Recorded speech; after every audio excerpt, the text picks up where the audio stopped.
Welcome to Monk's Temple. Sit back. Close your eyes if you can.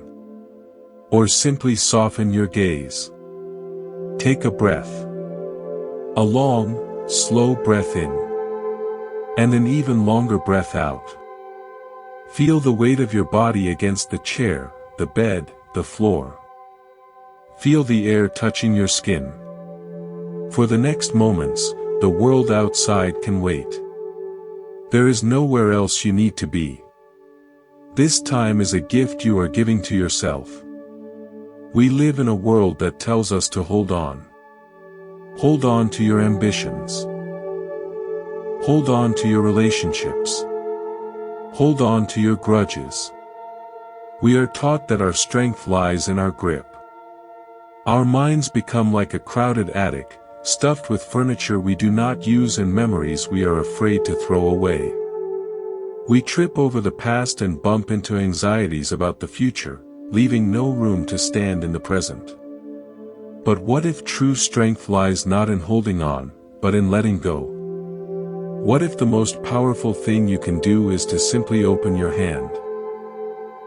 This is the ancient wisdom at the heart of Buddhism. It is a profound psychology of the mind, a science of happiness tested for over 2,000 years. The Buddha was a man who looked at human suffering and discovered its cause and its cure. He found that suffering is a signal. It is the mind telling us we are holding on too tight. Have you ever tried to hold water in your fist? If you clench your hand tightly, the water is forced out between your fingers. You lose it. But if you relax your hand, if you cup it gently, you can hold the water. It rests there, clear and cool. Life is like that water. The more desperately we try to control it, the more it slips away. Letting go is about learning to hold life gently. Let us begin our journey with a story. A very long time ago, in a city not unlike ours, there lived a businessman. He was the wealthiest man in the land. His warehouses overflowed with spices and silks. His ships dotted the harbor. He had more gold than he could count. Yet a deep unhappiness lived in his chest. He could not sleep. He worried about pirates. He fretted that his manager was stealing from him. His wealth was a fortress, but he was a prisoner inside it. One day, driven by desperation, he visited a monk who lived in a simple hut at the edge of the city. He arrived with servants carrying cushions and refreshments. The businessman, dressed in his finest robes, sat before the monk who owned nothing but a single robe and a begging bowl. "Venerable sir," the businessman began, "I have everything a man could want. Riches, power, a family.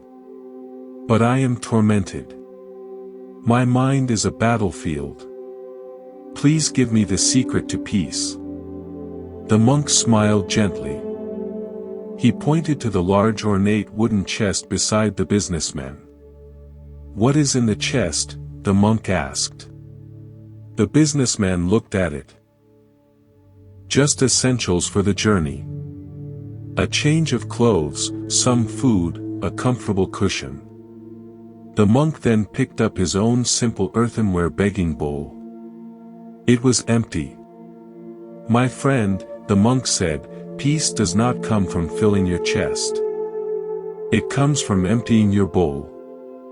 This is the first great lesson in letting go. We spend our lives trying to fill our chests with money, achievements, relationships. We believe that if we can just get enough, we will finally feel complete. But the chest is bottomless. The desiring mind always wants more. The monk's bowl, however, is empty. And because it is empty, it is useful. It can receive food. It can receive water. Its emptiness is not a lack. It is a state of openness." The businessman, for the first time, looked at his life not as a collection of things he had, but as a weight he was carrying. His problem was not that he did not have enough. His problem was that he had too much, and he was terrified of losing it. If this perspective has already begun to loosen something in you, please consider subscribing to Monk's Temple. By subscribing, you make a commitment to yourself, a promise to return to this space of stillness. It is a small act that says my inner peace is a priority. So if you have not already, please take a moment to click the subscribe button. Now let us continue. The Buddha once gave a famous teaching about a raft. Imagine a man on a long journey who comes to a vast expanse of water. The side he is on is dangerous. The far shore is safe. But there is no bridge and no boat. So he gathers grass, twigs, and branches and binds them together to make a simple raft. By lying on it and paddling, he safely crosses to the other shore. Now imagine this man after he has crossed. He stands on solid ground. He looks back at the raft that served him so well. What should he do? Should he think, this raft has been so useful. I cannot bear to part with it. I will lift it onto my shoulders and carry it with me. Would that be wise? The Buddha's answer is no. The raft was a tool for crossing, but it is not meant to be carried. The wise man leaves the raft on the shore and continues his journey unencumbered. Our beliefs, our past identities, our habits, even our achievements, these are all rafts. They help us cross certain rivers in our lives. Perhaps the belief I am not good enough helped you as a child to be cautious. Perhaps a career achievement gave you security for a time. But you have crossed that river now. You are on new ground. And yet so many of us continue to carry those old rafts on our backs. We carry the raft of a failed relationship into every new connection. We carry the raft of a past mistake, letting it weigh us down in the present moment. Letting go is recognizing which river you have already crossed and having the wisdom to leave the raft behind. Consider for a moment the rafts you are still carrying. The relationship that ended, the job you did not get, the words someone spoke in anger. These rafts carried you through a difficult time. But are you still on that river? Or have you reached the shore and simply forgotten to put the raft down? Now let us turn to another story that reveals how we become entangled in our own minds. I once heard about a renowned tattoo artist in Bangkok.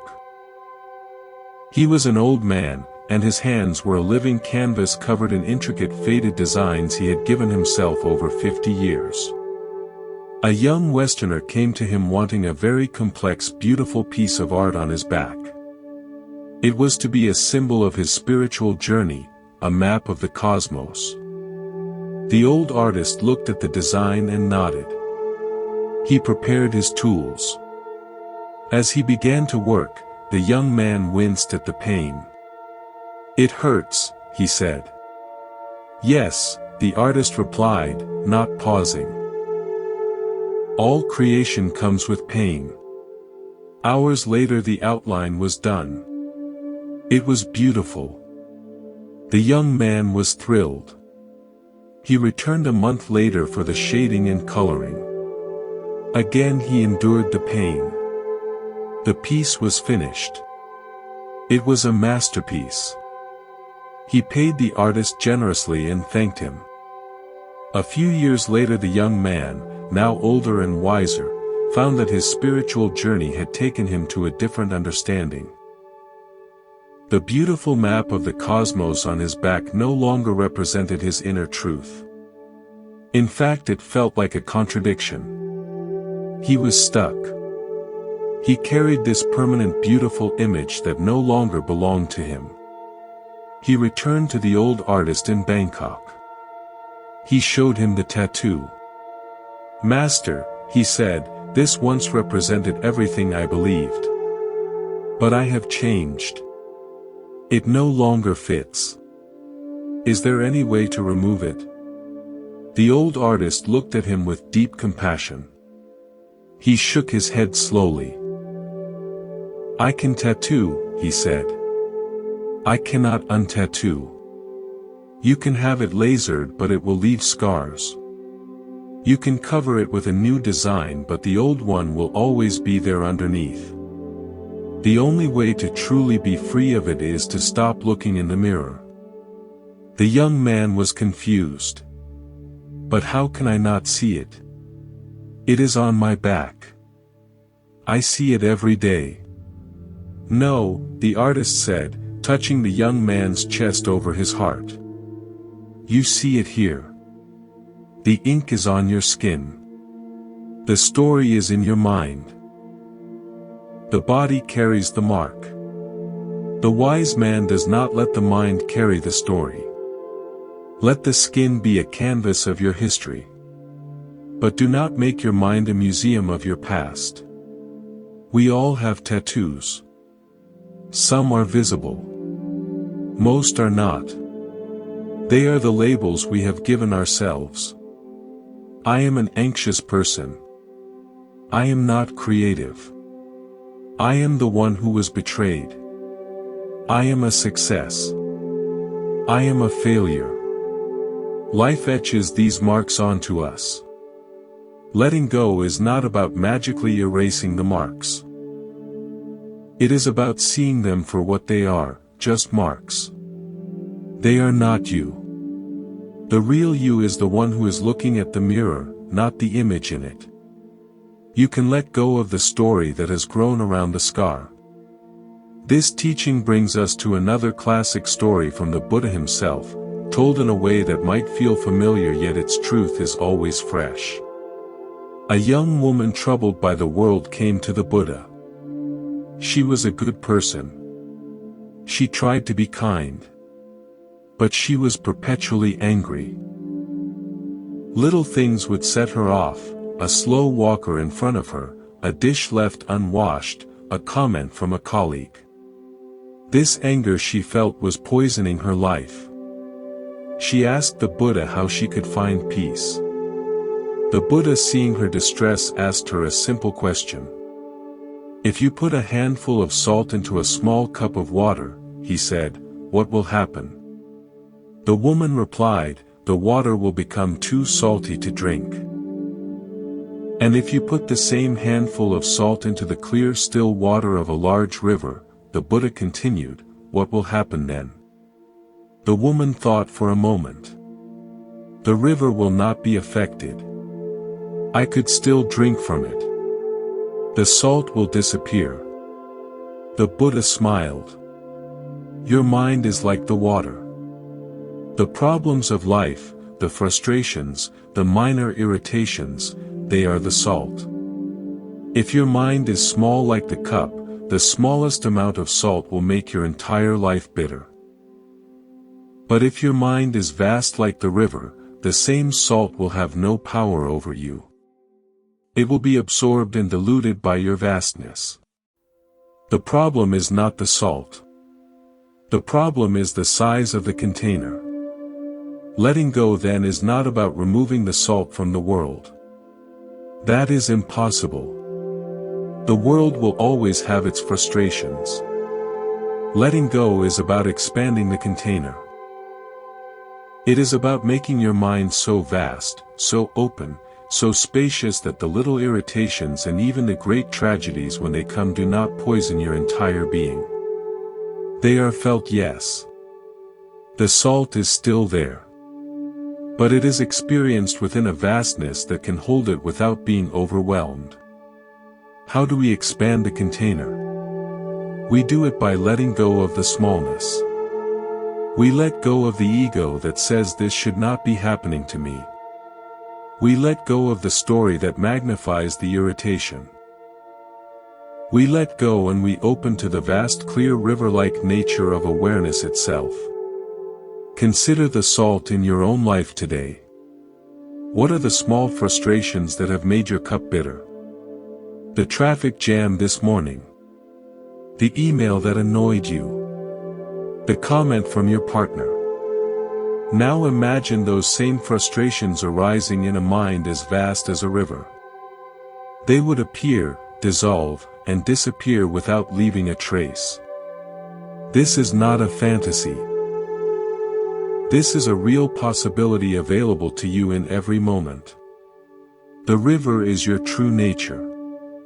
The cup is just a habit you have learned.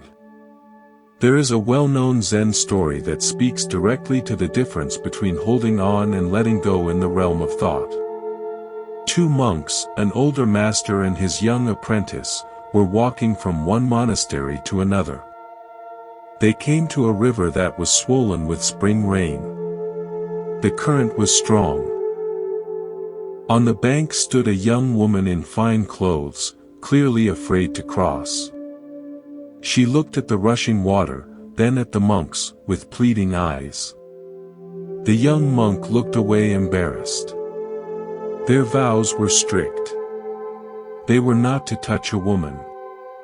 The older monk without a moment's hesitation walked up to the woman, said I can help you, lifted her onto his back, and carried her across the rushing water, setting her down safely on the other side.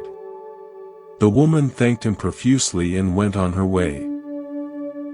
The two monks continued their journey in silence. For hours they walked. The young monk was seething. His mind was a storm.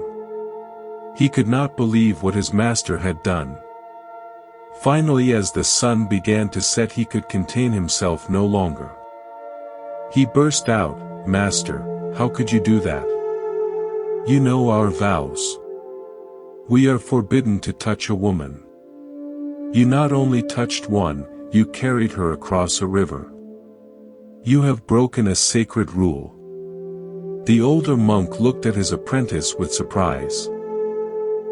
Then he smiled gently and said, "I set the woman down on the bank of the river hours ago.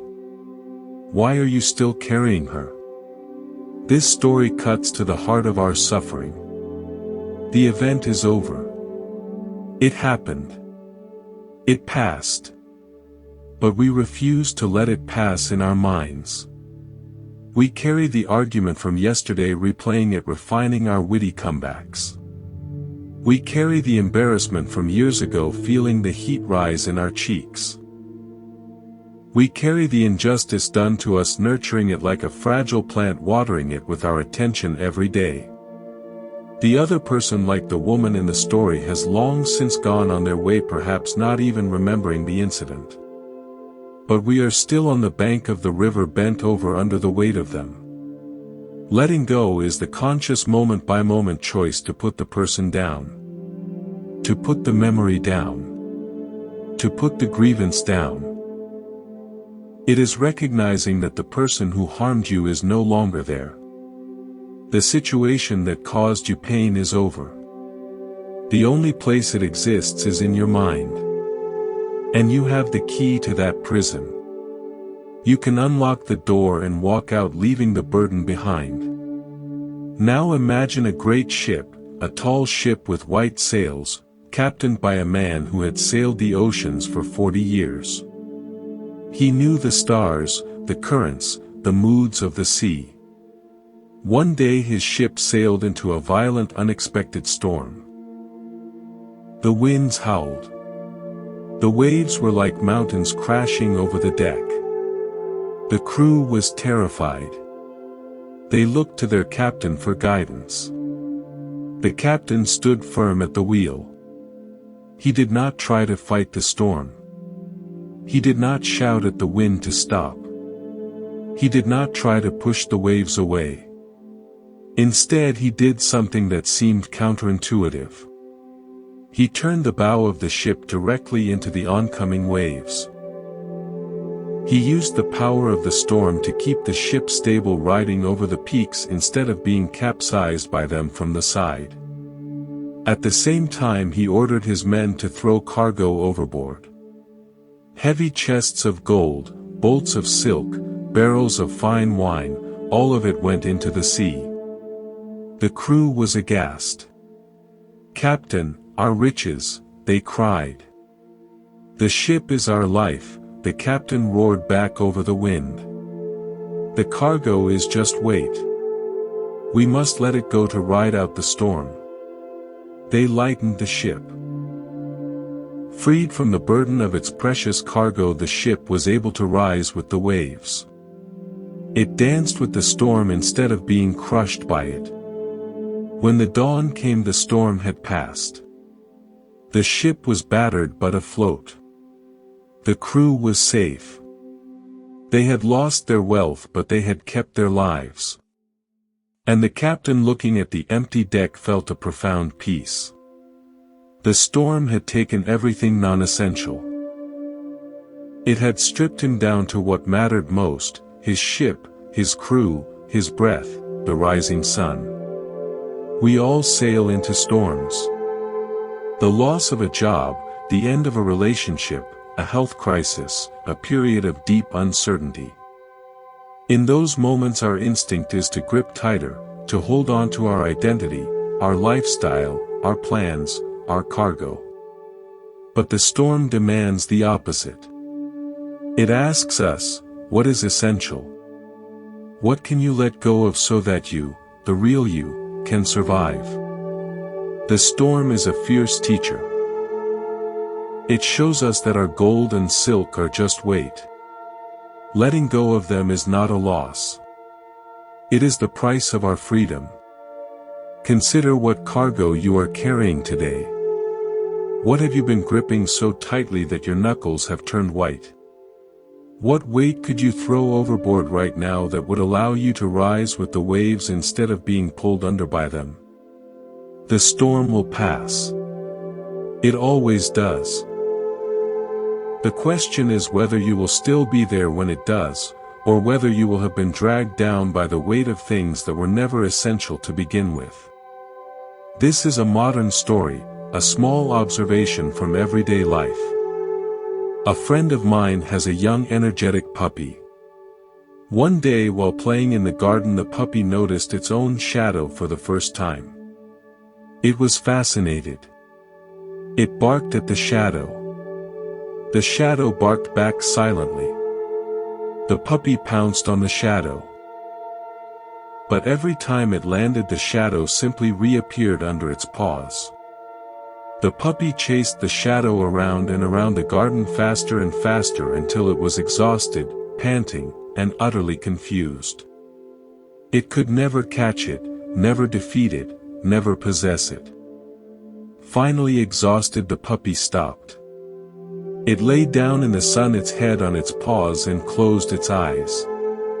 And in that moment of stillness the shadow disappeared. It did not go anywhere. It simply ceased to be an object of pursuit because the puppy had stopped chasing. It was still there, of course, a part of the puppy, but it was no longer a source of torment. Our negative thoughts, our fears, our insecurities, they are like that shadow. We see them. We feel they are real, solid things we need to fight, to catch, to get rid of. We chase them. We wrestle with them. We try to outrun them. But they are our shadow. They exist because of us, but they are not us. The more we chase them, the faster they seem to run. The only way to find peace with the shadow is not to defeat it but to stop chasing it. To rest in the sunlight of present moment awareness. When we are still, when we are simply present, the shadow of the thinking mind loses its power over us. It is still there, but we are no longer its slave. Now consider another story. A man was walking through a forest when he found an old tattered piece of parchment pinned to a tree by a thorn. He pulled it free and saw it was a treasure map. It showed a path to a great X marking a spot beneath a gnarled oak tree. His heart pounded with excitement. He immediately began to follow the map. He followed it through thickets and across streams. The path was difficult, but his desire for the treasure drove him on. Finally he reached the gnarled oak tree. It was exactly as the map showed. He dug and he dug. He dug for hours until his hands were blistered and his back ached. He dug a hole so deep he could barely climb out. But there was no treasure. No chest of gold, no jewels. Nothing but dirt and rocks. He sat at the edge of the hole, exhausted, defeated, and furious. He felt cheated, betrayed by the map. He cursed the forest and his own foolishness. He stayed there for days, lost in his disappointment, unable to move on. He had invested so much. He deserved the treasure. What he failed to realize in his single-minded pursuit was that the forest itself was the treasure. The sunlight filtering through the leaves, the sound of the birds, the coolness of the stream on his feet, the scent of pine, the feeling of the earth, this was the real wealth. But he had been blind to it, his eyes fixed only on the X at the end. He had walked through paradise, but he saw only a path to a future payoff. He had let go of the present in his desperate grip on a future that did not exist. So often we are this man. We have a mental map of how our life should be. We follow it rigidly. When I get this job I will be happy. When I find this person I will be complete. When I reach this goal I will finally feel at peace. We dig and we strive, ignoring the beauty of the journey. And when we get to the X and find no treasure, we are crushed. Letting go means crumpling up the map. It means opening your eyes to the forest you are in right now. It is trusting that you are not walking to the treasure. You are walking in it. There was once a king who was obsessed with perfection. Everything in his kingdom had to be just so. His gardens were geometrically precise. His clocks were synchronized to the millisecond. And he was most particular about his appearance. He had a new robe made for himself every single day. It had to be the finest silk, the most vibrant color, the most expert stitching. At the end of each day he would take off the robe, look at it, and hand it to his chamberlain. Dispose of it, he would say. It is already yesterday's garment. His servants would take the robes which were still perfect and burn them in a great furnace. The king could not bear the thought of anyone else wearing a robe that had touched his skin. One day the chamberlain, a wise old man, could not bear the waste. Instead of burning the king's robe, he folded it and hid it in a chest in his quarters. He did this for years, hiding a robe each day. Years later the kingdom fell into a drought. The crops failed. The people grew hungry. The king, distraught, opened his own granaries to feed them, but the food ran out. The treasury was bare. He did not know what to do. The old chamberlain, now on his deathbed, called for the king. He told him of his deception and gave him the key to the chest. The king, confused and angry, went to the chamberlain's quarters. He opened the great chest. Inside, pressed and folded, were thousands of robes. Robes of every color, every shade, every pattern. They were the history of his reign, woven in silk. The king stood there, not with anger but with a profound and humbling realization. He had spent his entire life clinging to an idea of perfection and newness, throwing away the beauty of each day. He had defined himself by what he wore in the present moment, rejecting the past as worthless. But here in this chest was a treasure. Not of gold but of memory, of time, of his own life. He had been letting go in the worst possible way, by discarding, by denying, by forgetting. He thought he was practicing non-attachment, but he was practicing aversion. He was afraid of the past, so he burned it. True letting go is not about burning your past. It is not about pretending it did not happen. It is about seeing it, honoring it for what it was, a part of your journey, and then placing it gently in the chest of your experience. You do not have to wear it today. You do not have to carry it on your back. But you do not have to burn it either. You can simply acknowledge that was the robe I wore on that day, and now this is a new day. Letting go allows you to have a past without being haunted by it. Two travelers were following a river, hoping it would lead them to a city. The path along the bank was narrow and sometimes treacherous. One traveler, we will call him Grasper, walked with his eyes fixed on the ground, carefully placing each foot, terrified of making a misstep. He held on to his bag of provisions tightly, constantly checking that he had not lost anything. He was so focused on not falling and not losing his possessions that he never once looked up at the river. The other traveler, we will call him Seer, walked with a lighter step. He too was careful, but his attention was not fixed. He felt the ground beneath his feet, but he also heard the music of the water, saw the light dancing on its surface, noticed the fish swimming in the clear shallows. He saw the beauty of the river. They came to a point where the path was blocked by a massive rockfall. They would have to leave the river and climb up and over the hill, losing sight of the water. Grasper was distraught. Now we have lost the river. How will we find our way? This is a disaster. He clung to his plan, his path, and was filled with anxiety. Seer looked at the hill. We have not lost the river, he said. The river has not gone anywhere. It is still flowing behind the hill.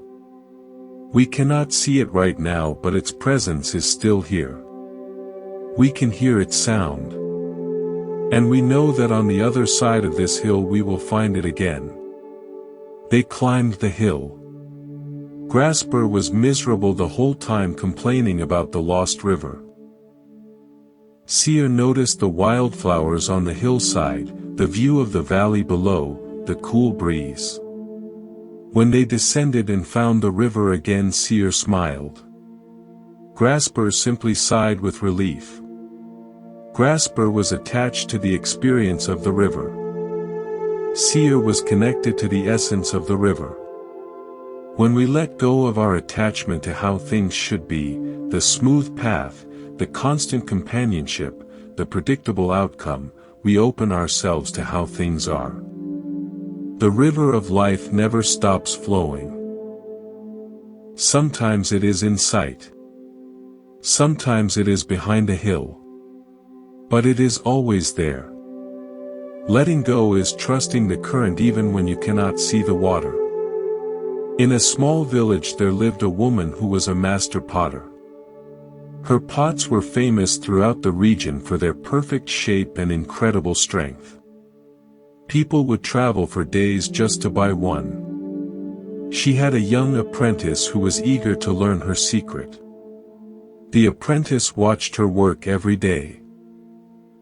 He saw how she would take a lump of clay, place it on the wheel, and with a gentle touch shape it into a beautiful vessel.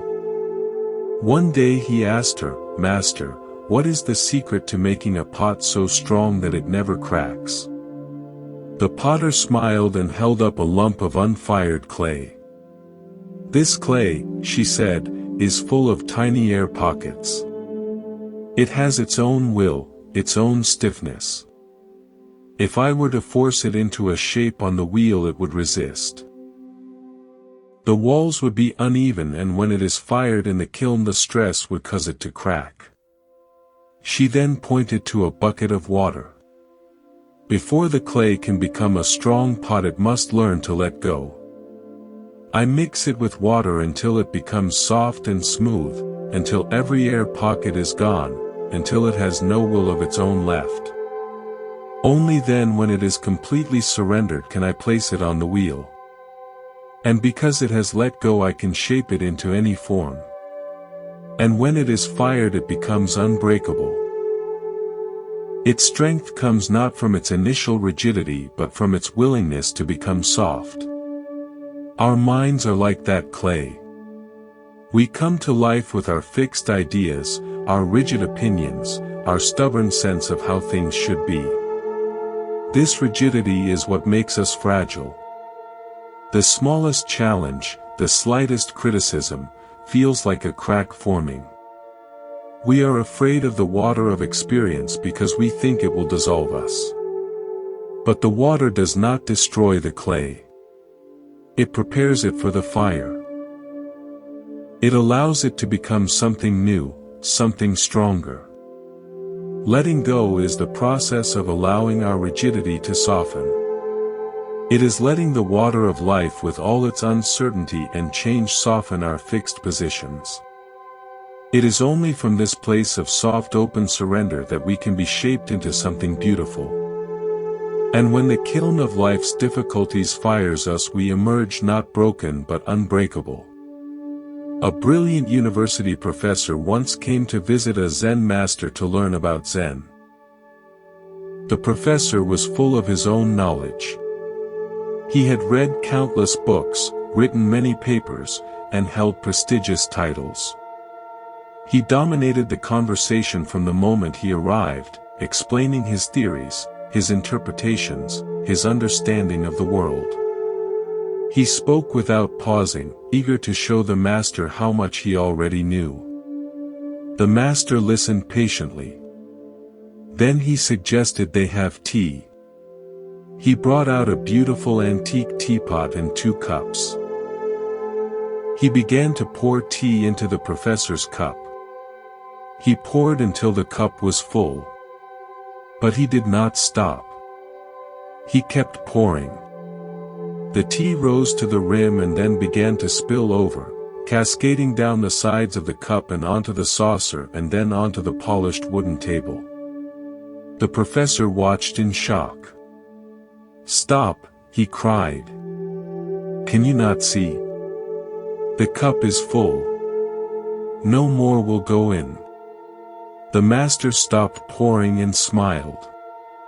"Like this cup," he said, "you are full of your own opinions and speculations. How can I show you Zen unless you first empty your cup?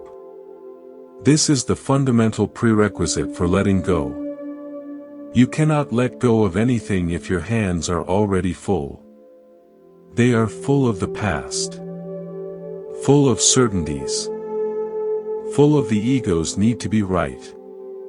To receive anything new, peace, insight, love, freedom, you must first empty your cup. You must be willing to say I do not know. You must be willing to let go of the belief that you already understand.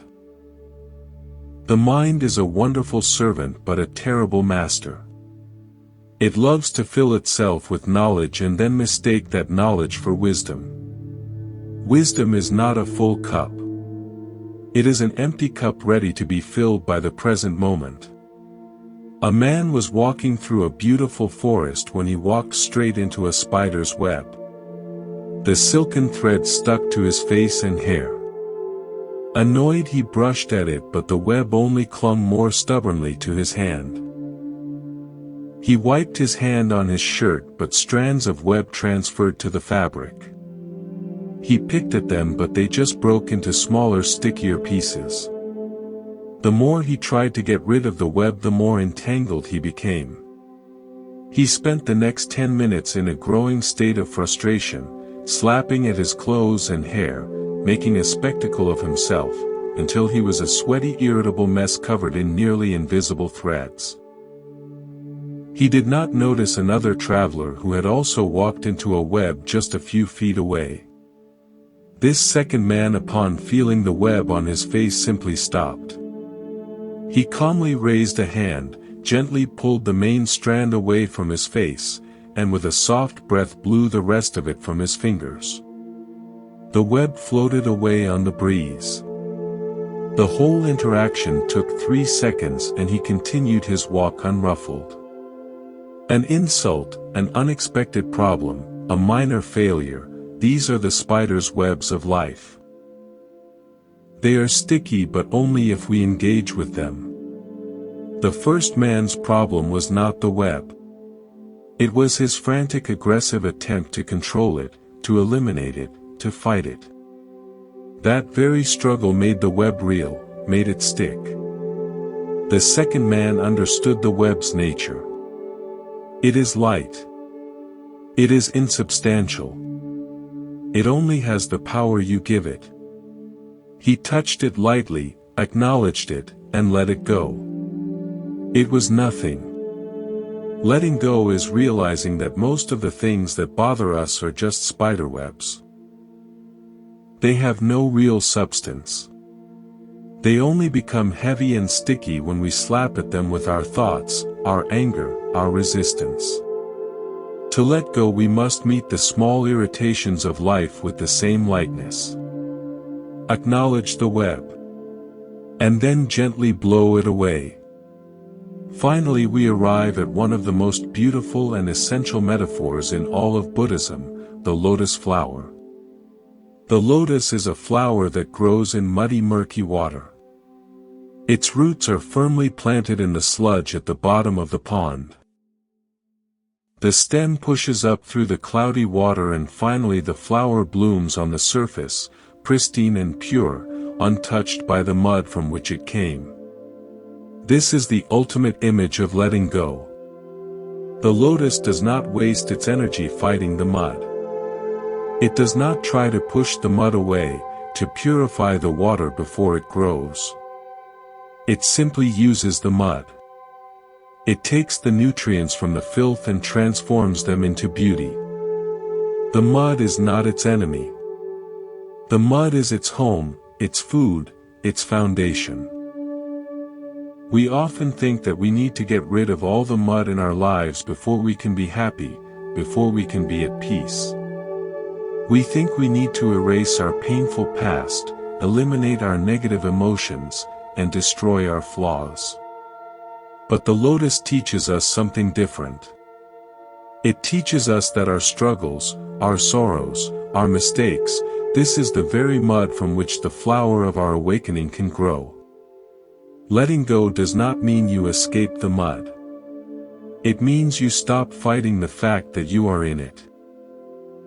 You sink your roots down into your experience, into the pain, the confusion, the uncertainty. You draw from it. You learn from it.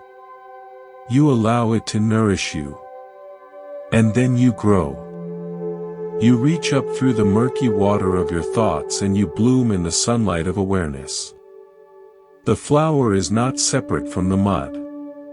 The flower is the mud transformed.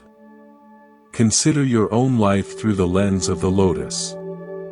What is the mud you have been trying to escape?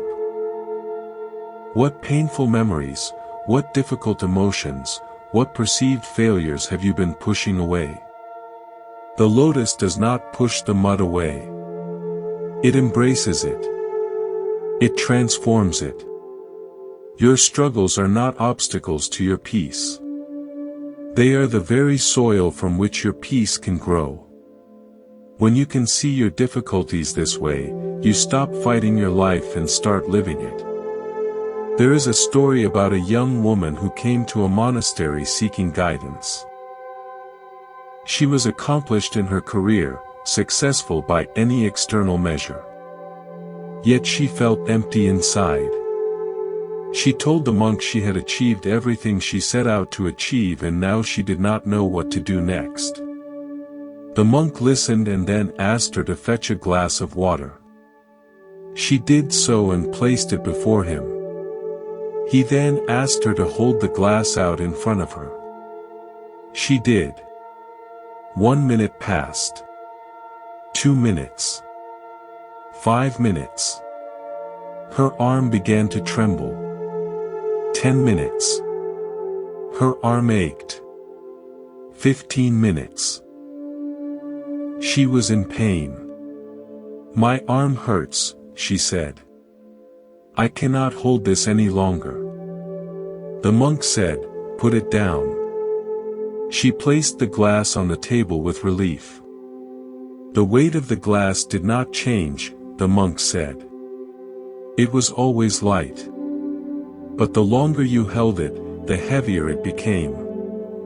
Your goals and achievements are like that glass. They are not heavy in themselves. But when you carry them without ever putting them down, they become unbearable. You have been holding your success for so long you forgot you could set it down. You do not have to abandon it. You just have to stop carrying it all the time. We do this with so many things. We carry our responsibilities even when we are not actively engaged with them. We carry our identities even when they no longer serve us. We carry our plans for the future even when we are supposed to be resting in the present. Letting go means learning to put the glass down. To set down the weight of who you think you are supposed to be so you can simply be who you are right now. Another story comes from the life of the Buddha himself. After his enlightenment, he was approached by a man who had heard rumors of his awakening. The man was skeptical. He looked at the Buddha, who sat calmly under a tree, and said, "Are you a god?" The Buddha smiled and said, "No." "Are you an angel?" the man asked. "No," the Buddha replied. "Are you a saint?" the man persisted. Again the Buddha said no. The man was confused. "Then what are you?" he asked. The Buddha replied simply, "I am awake." This is the essence of the Buddhist path. It is not about becoming something else. It is not about achieving godhood or angelic status or sainthood. It is about waking up to what you already are. You are not your thoughts. You are not your emotions.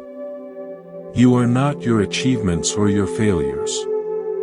You are the awareness in which all of these things appear and disappear. You are the sky, not the clouds. Letting go is the process of realizing this. It is the gradual shifting of identity from the temporary to the timeless, from the content of your life to the consciousness that holds it. A man once came to a teacher and said, "I have been practicing letting go for years. I have let go of my possessions. I have let go of my relationships. I have let go of my ambitions. But I am still not free. What am I doing wrong?" The teacher looked at him and said, "Let go of letting go." The man was confused. "What do you mean?" The teacher explained, "You have turned letting go into another thing to hold on to. You are clinging to the idea of being someone who lets go. You are measuring your progress. You are striving for freedom. This very striving is another chain. True letting go is not something you do. It is something you allow. It is not an achievement. It is a homecoming. This is a subtle but crucial point. Letting go can become another form of grasping. We can become attached to our spiritual practice, to our identity as a peaceful person, to our progress on the path. But the path is not a ladder to climb. It is a river to float on. You do not need to become a better floater. You just need to stop swimming against the current. The current is life itself. It is always carrying you toward the ocean. Your efforts to control where you are going, to hold on to the banks, to paddle furiously, these are what exhaust you. Letting go is simply relaxing into the current and trusting that it knows the way. There is a beautiful teaching from the Buddhist tradition about the nature of the mind.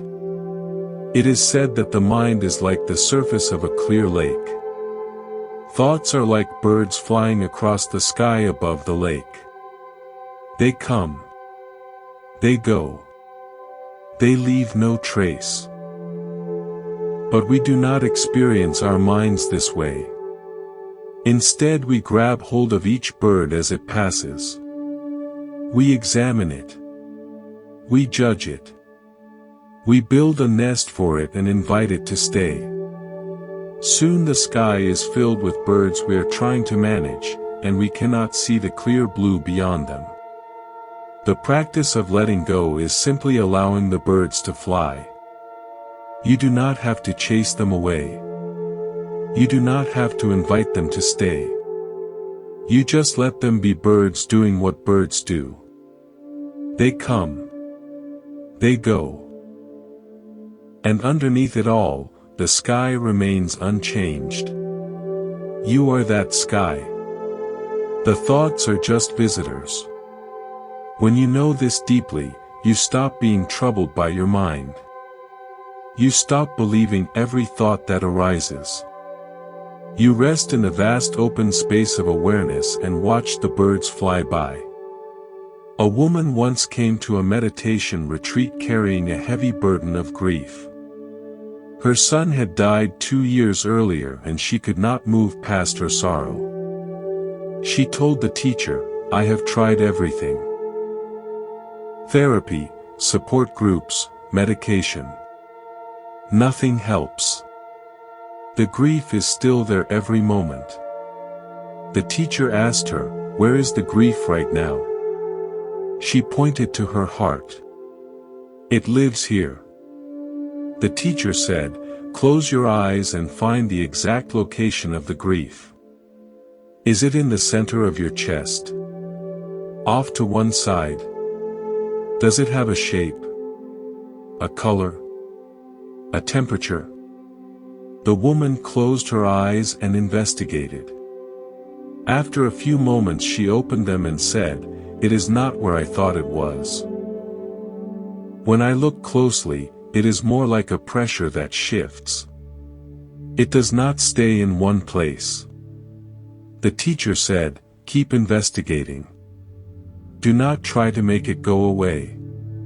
Just get to know it. Become intimate with it. Stop fighting it and simply observe it." The woman continued this practice for days. She stopped trying to get rid of the grief and started simply being with it. And something remarkable happened. The grief did not disappear, but it transformed. It became less solid. It became more like a passing weather pattern than a permanent resident. She learned that her suffering was not the grief itself but her resistance to it. Letting go did not mean losing her son. It meant losing the fight against her own heart. There is another story about a farmer whose only horse ran away. His neighbors came to console him. "Such bad luck," they said. The farmer replied, "Maybe." The next day the horse returned bringing with it 7 wild horses. The neighbors came to celebrate. "Such good luck," they said. The farmer replied, "Maybe." The following day his son tried to tame one of the wild horses and fell, breaking his leg. The neighbors came to console him. "Such bad luck," they said. The farmer replied, "Maybe." The next day soldiers came to the village conscripting all able-bodied young men for a war. They rejected the farmer's son because of his broken leg. The neighbors came to celebrate. "Such good luck," they said. The farmer replied, "Maybe." This farmer understood something profound about letting go. He did not grab hold of events and label them as good or bad. He let them be what they were without adding his judgments. He trusted that life's tapestry is woven with threads we cannot see. What looks like a disaster today may be tomorrow's salvation. What looks like a blessing today may be tomorrow's curse. Letting go of our constant judging allows us to meet each moment with equanimity. We stop wasting energy fighting what is and start living fully in the present. A Zen master was once asked, "What is the most important teaching?" He replied, "Pay attention." The student asked, "And what does paying attention reveal?" The master said, "That there is nothing to hold on to." This is the heart of the matter. When you pay close attention to life, you see that everything is changing. Your breath comes and goes. Your thoughts arise and pass. Your emotions swell and subside. Your body ages. Your relationships shift. Your possessions wear out. Everything is in constant motion. There is nothing solid, nothing permanent, nothing you can truly possess. At first this realization can be frightening. We want solid ground. We want guarantees.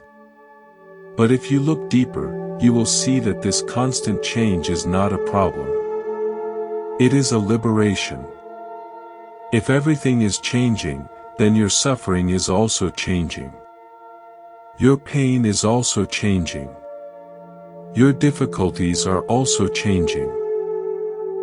Nothing stays the same. Not even your deepest sorrows. The river of life is always flowing. You cannot step into the same river twice. And you cannot hold on to anything because nothing stays still long enough to be held. This brings us to the most profound teaching of all. The Buddha's final words before he died were these: "All conditioned things are impermanent. Strive on with diligence." He did not say hold on tighter. He did not say cling to me or to my teachings. He said everything changes. Everything passes. So wake up. Pay attention.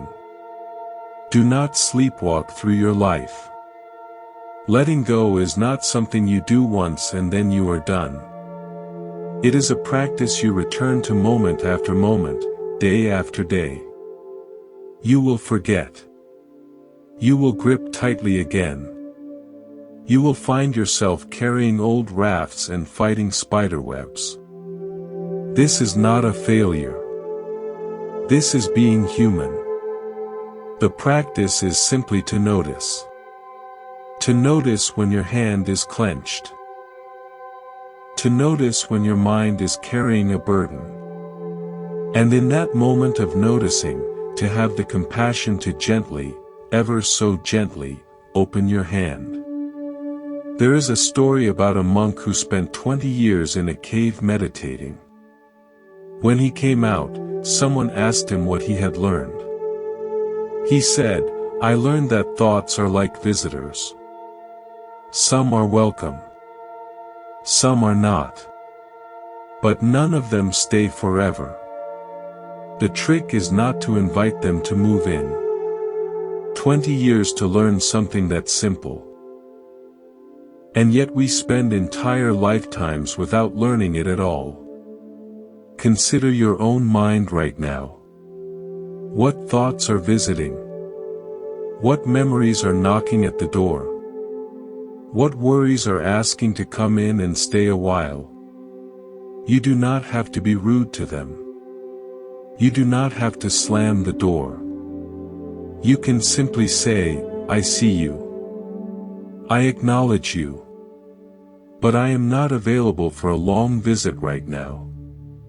And then return your attention to your breath, to your body, to the present moment. This is letting go in real time. A woman once asked a teacher, "How will I know when I have truly let go?" The teacher said, "When you stop asking that question." Because letting go is not a destination you arrive at. It is a way of traveling. It is not something you achieve and then possess. It is something you practice and then practice some more. The moment you think you have mastered it, you have already grabbed hold of the idea of mastery. So just keep practicing. Keep noticing. Keep opening your hand. There is a beautiful image in the Buddhist tradition of the Bodhisattva, the enlightened being who chooses to remain in the world to help others. The Bodhisattva is often depicted with one hand reaching down to help and one hand raised in fearlessness. But look closely at those hands. They are open. They are not grasping anything. The Bodhisattva helps without clinging to the outcome. He gives without holding back. He loves without possessing. This is the model for all of us. To live with open hands. To give what we can. To receive what comes. And to trust that everything we truly need will be there when we need it. As we come to the end of our time together, I invite you to consider your own hands. What have you been clutching so tightly? What would it feel like to open them right now, just for a moment? You do not have to throw anything away. You just have to stop squeezing so hard. You just have to relax the grip. Notice how that feels. Notice the relief in your fingers, your wrists, your arms. That relief is available to you at any moment. All you have to do is remember to open your hand. The great teacher Thich Nhat Hanh once wrote, "Letting go gives us freedom, and freedom is the only condition for happiness." If in our heart we still cling to anything, anger, anxiety, possessions, we cannot be free. Think about that for a moment. Happiness requires freedom. And freedom requires letting go. Not letting go of everything. Just letting go of the things that hold you captive. The things that keep you from being fully present. The things that weigh you down and wear you out. What are those things for you? Only you know. Only you can feel their weight. Only you can choose to set them down. No one else can do it for you. The Buddha can point the way. The monks and teachers can share their stories. But the actual letting go, the actual opening of the hand, that is yours alone. And it happens not in some distant future but in this very moment, right now, as you listen to these words. So here is an invitation. Take a breath. And as you breathe out, imagine releasing just one thing. One small thing you have been holding. A worry about tomorrow. A regret from yesterday. An irritation with someone. A judgment about yourself. Just one thing. And as you breathe out, let it go. Not forever. Just for this breath. Just for this moment. Feel what it is like to be without it, even for a second.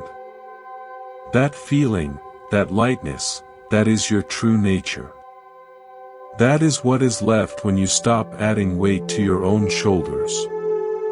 You do not have to figure everything out today. You do not have to solve every problem. You do not have to forgive everyone. You just have to practice in this one moment letting go of the thought that is causing you to suffer. Just this one. And then the next.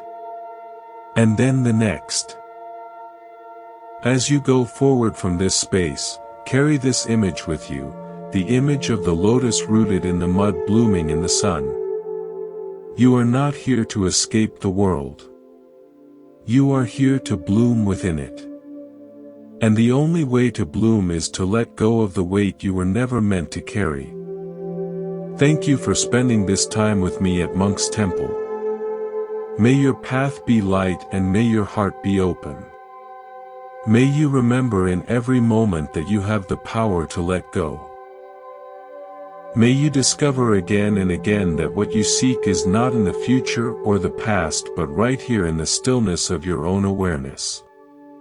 And may you find that the peace you have been searching for has been with you all along, waiting only for you to stop clutching long enough to notice. Until we meet again.